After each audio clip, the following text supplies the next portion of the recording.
If you've been in my stream chat before, you may have seen this guy named Noodlegod. I'd say he's probably the most unique person in chat, by far. His usual shtick is that he comes in and tells me to play his game, and I usually just ignore him. But one time, I actually did play his game, and it was really weird. It was not at all what I was expecting. Also, while I am mentioning his games, I will only be showing snippets of them. This is because I fear of the power these games hold over people. Simply put, even just looking at these games can control you, affect your mind greatly. The game was called Blocks Cards Obby, and it was perhaps one of the strangest things I've ever played. But when I was playing it, something felt off. With most bad Roblox games, there's like a certain feeling you get with them, right? A sort of charm to them. And this game, it had that charm, but it was like a twisted version of it. Something about it was just different. And it's kind of stuck with me for a while.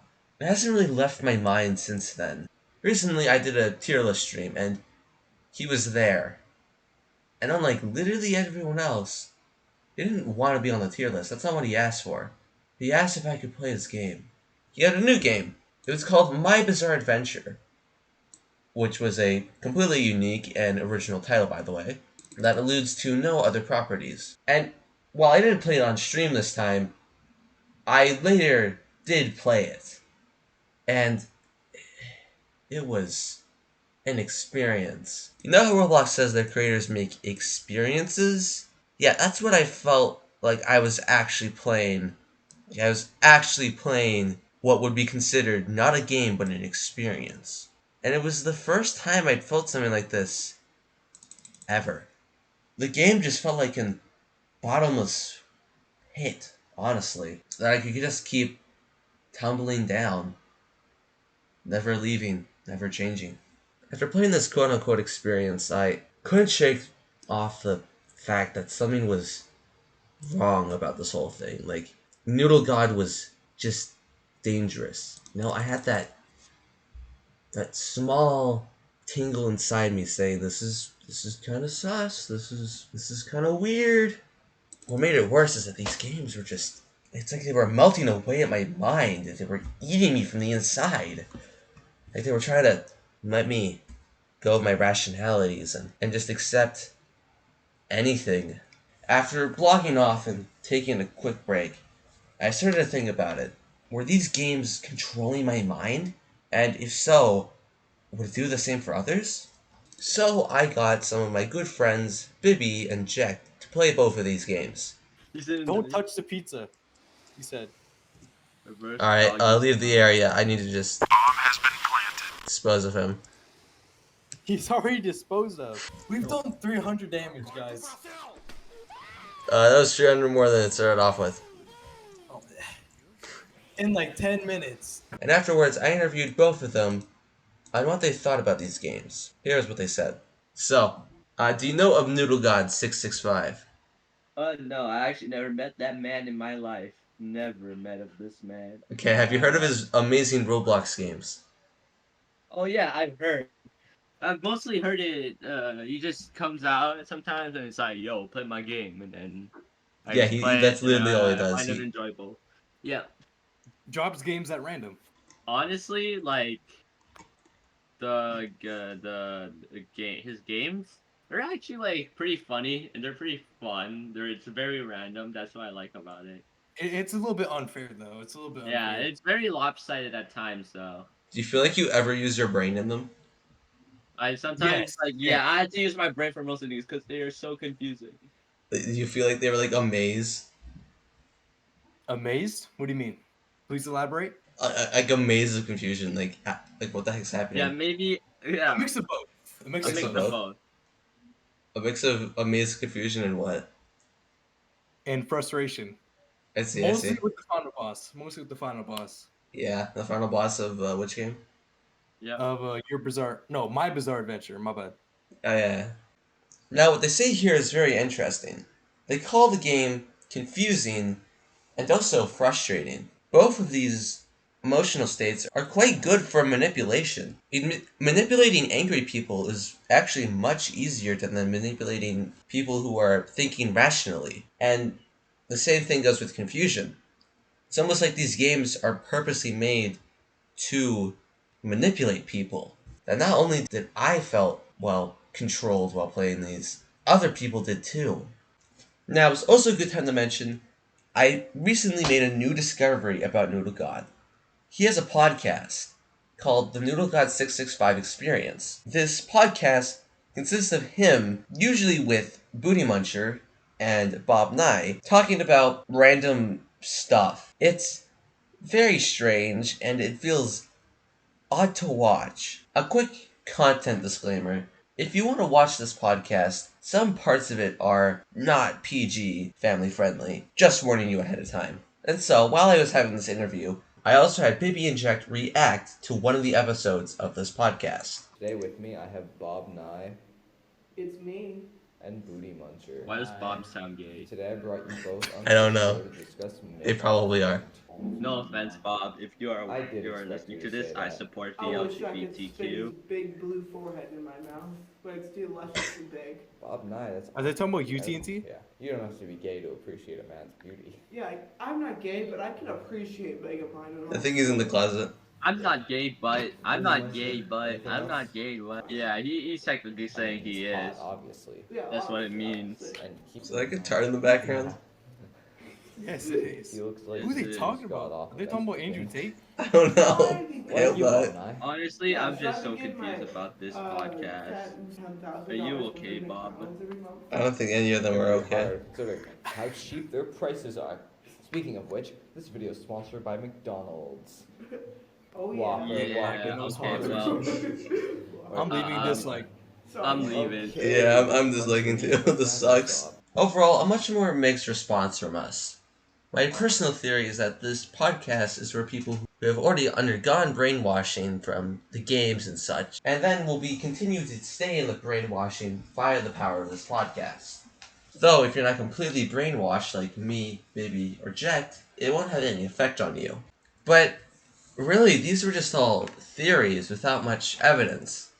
If I wanted to prove my claims that Noodlegod was some brainwashing maniac, I would need someone who knows a bit more about the situation than I do. And so, I searched the dark web, until I finally found someone. Here's what they told me. So, what are your past experiences with Noodlegod? The old noodle god. Yeah. Past experiences. There's this one time me and my friends were out in the front line when all of a sudden we saw this thing. We didn't know what it was, so we started firing at it, reasonably so. Every single one of my friends died that day, but I was spared. He told me his name, Noodle God. Were you in the Another- army before this? What's an army? Why were you fighting? You ever heard of domestic terrorism? What do you know about the podcast he runs? The podcast. For those first few episodes there, I was actually got kidnapped by him a few weeks before the first episode. I was actually Really? in his basement during that first episode, fun fact.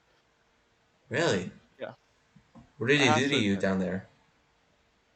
The nipple twisting was unbearable. Okay.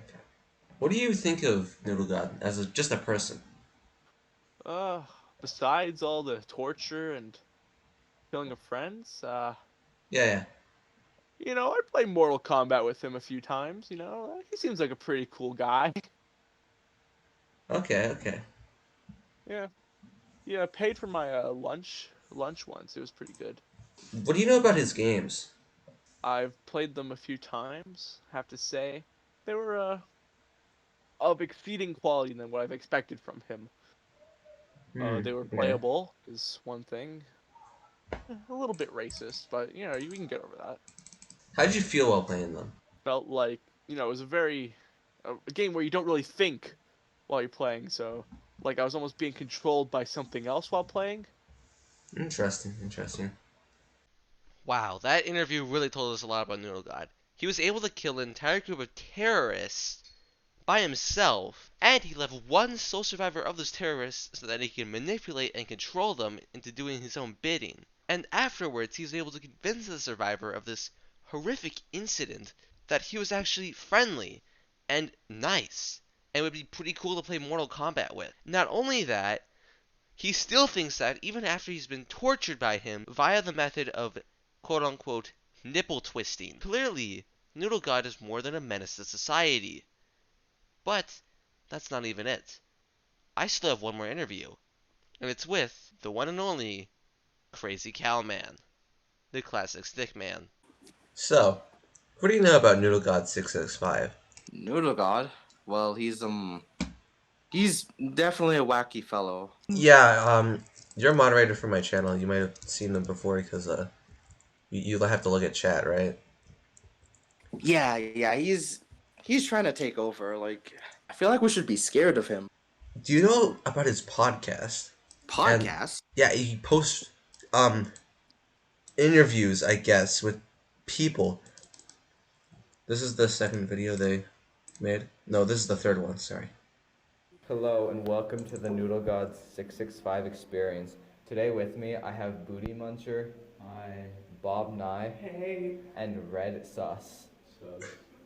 And today we're going to be talking about our feelings and describing where we came from. Okay, what about you, Bob Nye? I come from a little quaint town called North Korea. Just something about this video is unsettling. Noodlegod's trying to get them all under his control. This is probably his first step to taking over the world. Do you think And this working. podcast is like actively controlling people just by listening to it? Yeah, like, I mean, Noodlegod's probably a hot guy, but oh no.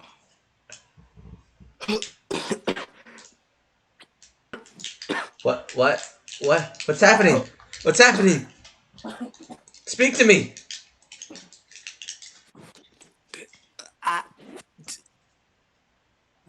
This was the most unexpected twist of the entire Noodlegod investigation. One of my interviewers had unexpectedly been, from the sounds of it, kidnapped. And now I've kind of hit a dead end.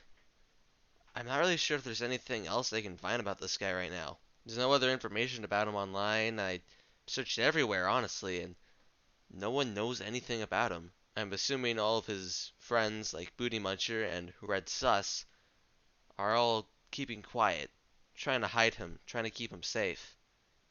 So, unless he publicly comes out, I don't think anything's gonna happen. Who knows, maybe you can do your own investigation and find some truth I never found. But, from the looks of it, I think Noodlegod's gonna be trying his hardest to stop us, at every single turn, and at every single path. I don't fully know the truth yet. Hell, I don't even know if my current theories about his games controlling people and his podcasts keeping them under his strings are even right. But what I do know is that for some reason, Noodlegod has something to hide. And I want to find it.